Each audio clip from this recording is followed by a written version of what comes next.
Hey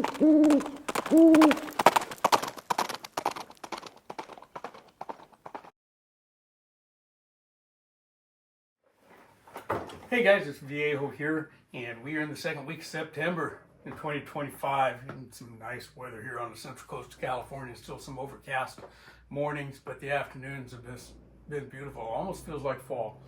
Hey, this is episode 27 of Wadcutter Wednesday. We got a lot more to come too. We're more than halfway through, but I still got another dozen or so molds and bullets to show you. Hey, this is a brand new Saeco mold, okay, the number 453. Here's the bullet that it casts, okay. It's about a 230 grain bullet for the 45 Colt caliber, and it did a good job. I did buy this one brand new, in fact, just for the series. It came up on a sale at one of the online retailers, and I grabbed it and brought it home. Let's go ahead and take a look at it. We'll do a deep dive into the mold like we always do, take a look at all the hardware and whatnot. So let's go do that.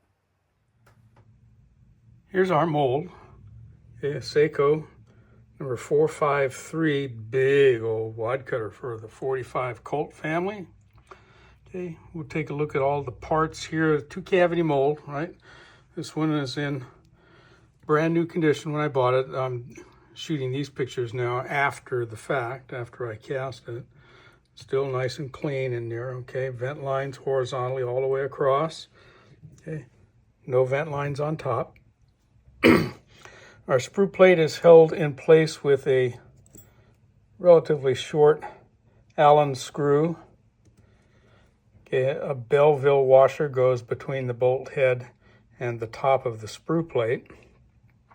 And these sprue plates are nice and heavy. Hey, look at that. Okay, I like that. Nice, thick, heavy sprue. There is a Allen headed set screw that goes into one end or the other. Put this in, yeah, okay. Goes in there.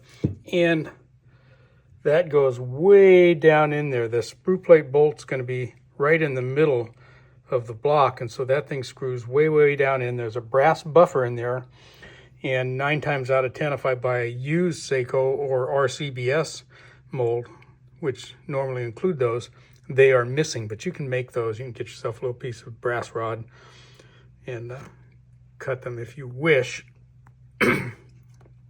Anyway, handle bolts, okay, are slotted head, so you need a bit for that.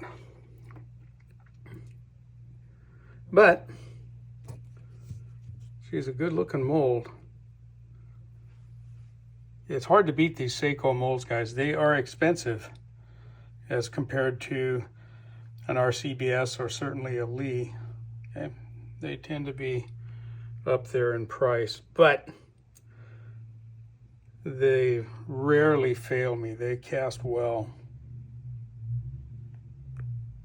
All right, there you go, guys.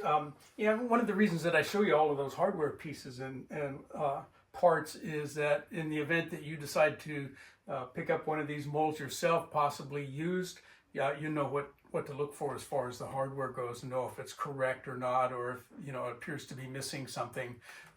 You'll know what to look for there. Anyway, let's go ahead and get some Saeco handles on this mold and get to casting.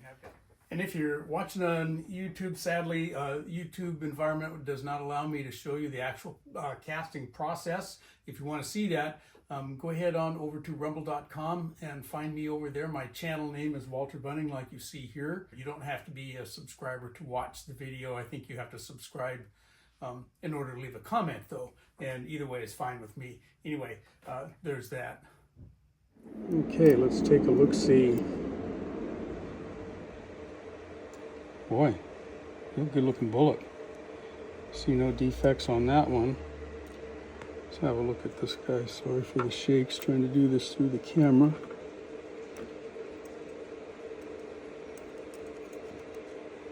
Come on. There we go. Yeah. Nice looking bullet.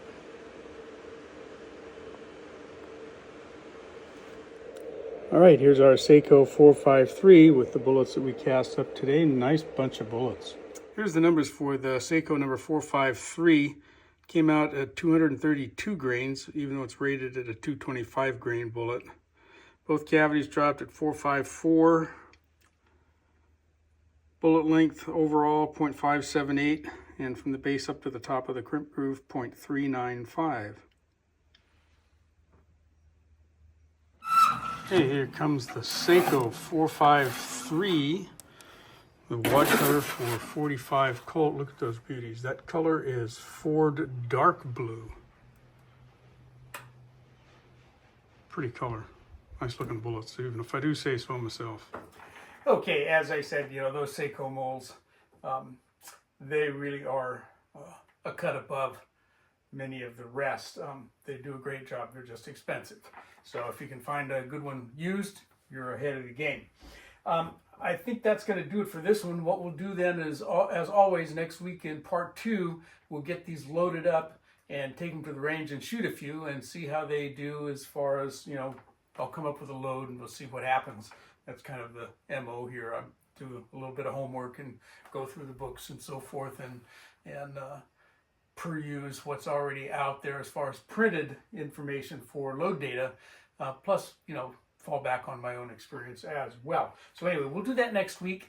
I'm thinking I'm going to shoot these out of my Ruger Bisley Vaquero 45 Colt. That should be fun.